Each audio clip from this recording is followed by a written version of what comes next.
గురుభ్యో నమః. రాహు మహాదశ ద్వాదశ భావాల ఫలితాలు.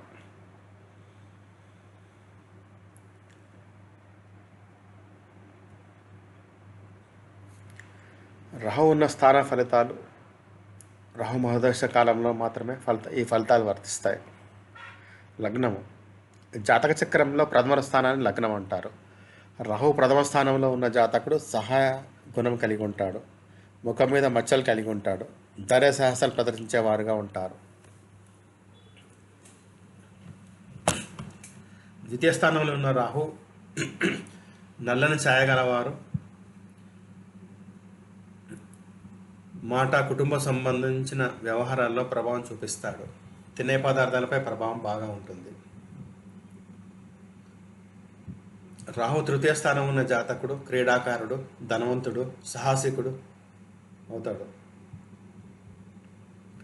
రాహు చతుర్థ స్థానంలో ఉన్న జాతకుడు బహుభాషా కోవిదుడు అవుతాడు. తల్లి కష్టాలు ఉంటాయి. విద్యలందు ఆటంకం కలిగిస్తాడు. రాహు పంచమ స్థానంలో ఉన్న జాతకుడు క్రూర స్వభావం కలిగి ఉంటాడు. భ్రమలు అధికంగా ఉంటాయి. సంతానం కలగడంలో ఆటంకం కలిగిస్తాడు. ఈ సర్పదోషం కూడా కలిగిస్తాడు రాహు కనుక పంచమంలో ఉంటే కనుక. రాహు షష్ఠ స్థానంలో ఉన్న జాతకుడు శత్రురహితుడు అవుతాడు. పెద్ద బంధువర్గం కలిగి ఉంటాడు. రాహు జనరల్గా 3, 6, 8 దుస్థానాలు మంచిది. రాహుకి 12 ఇవి 4 మంచి స్థానాలు. రాహు సప్తమ స్థానంలో ఉన్న జాతకుడు భోజన ప్రయత్నం కలిగి ఉంటాడు. మధుమేహ వ్యాధికి కారకుడు అవుతాడు. కళాత్రానికి ఆరోగ్య సమస్యలు కలిగిస్తాడు. రాహు అష్టమ స్థానం ఉన్న జాతకుడు పోట్లాడే గుణం ఉంటుంది. సంకుచిత మనస్తత్వం కలిగి ఉంటాడు. మానసిక అనారోగ్యం కలిగి ఉంటాడు. రాహు నవమ స్థానంలో ఉన్న జాతకుడు పిరికితనం కలిగి ఉంటాడు. తండ్రికి కష్టాలు ఉంటాయి.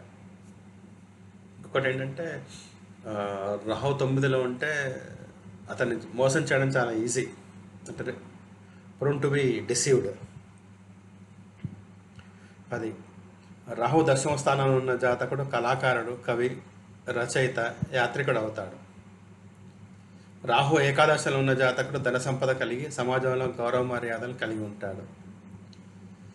రాహు వ్యయంలో ఉన్న జాతకుడు తత్వచింతన కలిగి ఉంటాడు. నేత్ర వ్యాధి కలిగి ఉంటాడు. ధన్యవాదాలు.